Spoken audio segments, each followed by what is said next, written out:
உறவுகள் அனைவருக்கும் அன்பு வணக்கங்கள். இந்த காணொலியில் ஒரு சுவாரஸ்யமான ஒரு விஷயத்தை தான் நான் படித்தேன். அதை தான் உங்களோட பகிர்ந்துக்கலாம் அப்படின்னு முடிவு பண்ணேன். ஸ்காட்லாந்து நாட்டில் ஒரு விவசாயி இருந்தார். விவசாயம்தான் அவருடைய பிரதான தொழில்.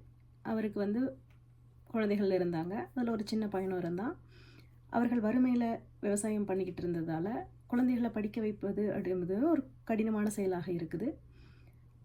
அப்படி இருக்கும் பொழுது ஸ்காட்லாந்து நாட்டில் ஒரு குளிர் காலநிலை, குளிர்கான ஒரு டிசம்பர் மாதம் மழை எப்படி இருக்கு இல்லையா, அந்த மாதிரி ஒரு பருவ காலநிலை ரொம்ப மிகவும் குளிராக இருக்கக்கூடிய ஒரு நேரத்தில் அந்த சின்ன பையன் அப்பாவுக்கு உதவியாக வேலை செஞ்சுட்டு இருக்கான். அப்போ அவனுக்கு திடீர்னு ஒரு சத்தம் கேட்குது. யாரோ உதவி உதவி அப்படின்னு சொல்லி தூரத்துலேருந்து உதவி கேட்குற சத்தம் கேட்ட உடனே அவன் தான் செஞ்சிட்ருக்கிற வேலையை அப்படியே விட்டுட்டு அந்த சத்தம் வந்த திசையை நோக்கி ஓடுறான். அதை பார்த்திங்கன்னா ஒரு ஏரிக்கு பக்கத்தில் சிறு சிறு குன்றுகள் இருக்குது.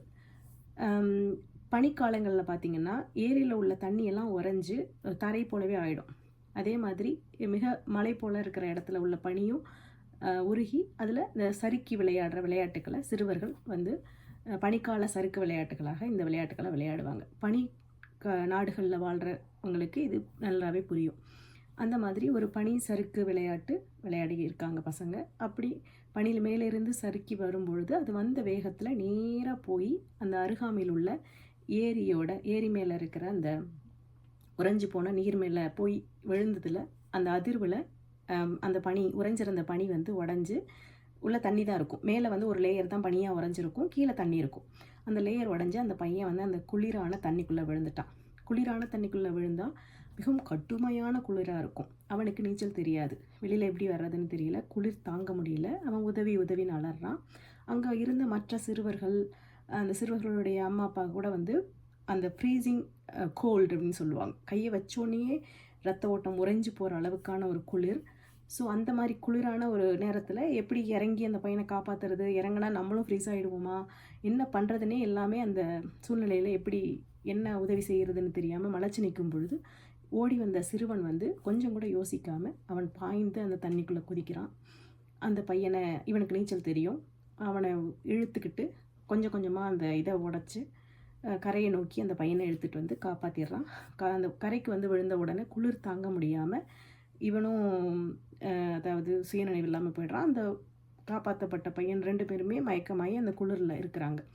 இதெல்லாம் நடந்துக்கிட்டு இருக்கும்போதே சில பேர் உடனடியாக ஓடி போய் அந்த குளத்தில் விழுந்த அந்த பையனுடைய அப்பாவை அழைச்சிட்டு வந்துட்டாங்க. அவர் மிகப்பெரிய ஒரு பிரபு, பணக்காரர். அவர் தன்னுடைய வண்டியை எடுத்துக்கிட்டு வேகமாக வர்றாரு. அவர் வர்றதுக்கும் இந்த பையன் 2 பேரும் மேலே ஏறி விழுகிறதுக்கும் நேரம் சரியாக இருக்குது.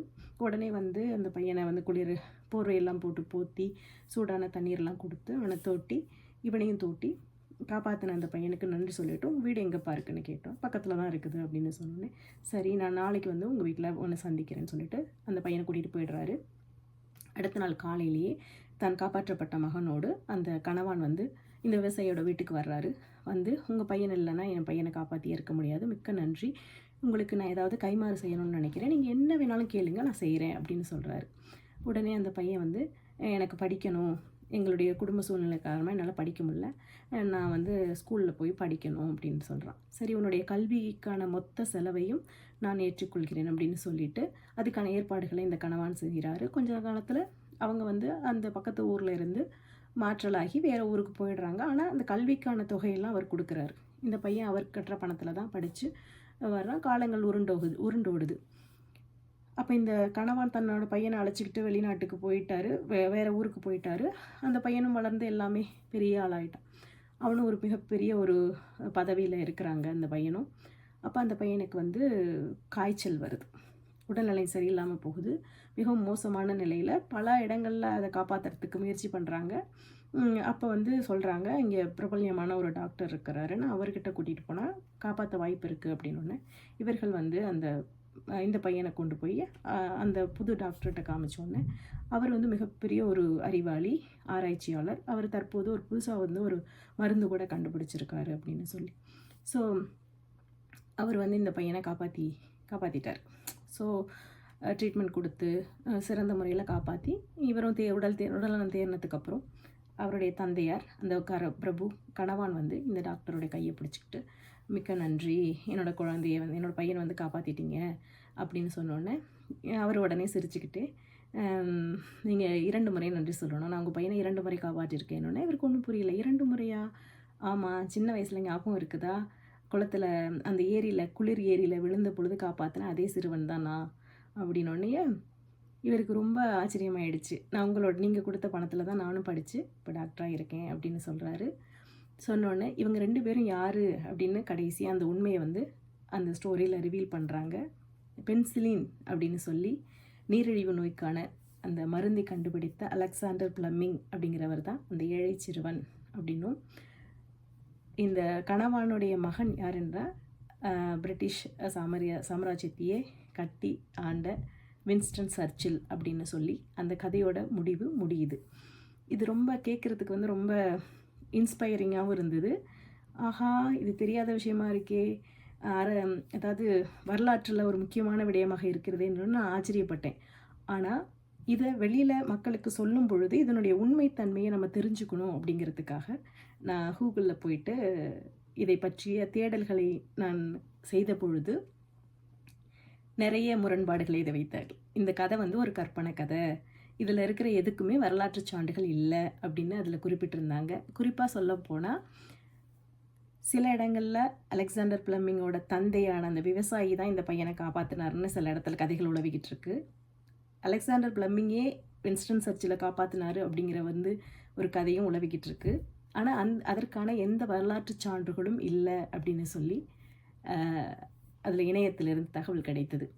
அதே மாதிரி இந்த நன்றி கடன் தீர்ப்பதற்காக அந்த கணவான் பிரபு ராண்டால்ஃப் சர்ச்சில் தான் அவருடைய பேர். வின்ஸ்டன் சர்ச்சிலுடைய தந்தையார் வந்து அவர் தான் வந்து அலெக்சாண்டர் பிளம்மிங்கை படிக்க வைத்தார் அப்படிங்கிறதுக்கும் எந்த ஒரு சான்றும் இல்லை அப்படின்னுங்கிற தகவலும் அதில் எனக்கு கிடைக்கக்கூடியதாக இருந்தது. அதே மாதிரி வின்ஸ்டன் சர்ச்சிலுக்கு அலெக்சாண்டர் வந்து பென்சிலின் கொடுத்து அவரை வந்து ட்ரீட் பண்ணார், அவருக்கு அந்த மாதிரி ஒரு வியாதி வந்தது, அவர் வந்து அட்மிட் ஆகி இவர் காப்பாற்றினார் அப்படிங்கிறதுக்கும் எந்த ஒரு சான்றும் இல்லை. இந்த தகவல்கள்லாம் இணையத்தில் நான் வந்து உறுதிப்படுத்திக்கிட்டேன். எது எப்படியோ இது ஒரு அழகான ஒரு இன்ஸ்பைரிங்கான ஒரு ஸ்டோரியாக இருந்தது. வினை விதைப்பான் வினை அறுப்பான், திணை விதைப்பவன் திணை அறுப்பான் அப்படிங்கிற நம்ம பழமொழி சொன்னது போல தான். நல்லதை விதைச்சா நல்லது நடக்கும், நம்ம கெட்டதை விதைச்சோம்னா நமக்கு திருப்பி அந்த கெட்டது வரும் அப்படிங்கிற ஒரு மோரல் ஸ்டோரி தான். குழந்தைகளுக்கு சொல்லலாம். ஆனால் இது வரலாற்று சான்றுகள் இல்லாவிட்டால் கூட இது ஒரு புனையப்பட்ட கதை, வரலாற்று தகவல் போல தெரிந்தால் கூட இதுதான் உண்மை. ஆனால் இந்த பெயர்களை குறிப்பிடாமல் இது ஒரு நல்ல கதையாக குழந்தைகளுக்கு சொல்லிக் கொடுக்கலாம். நன்றி. அடுத்த கோணலில் சந்திக்கலாம்.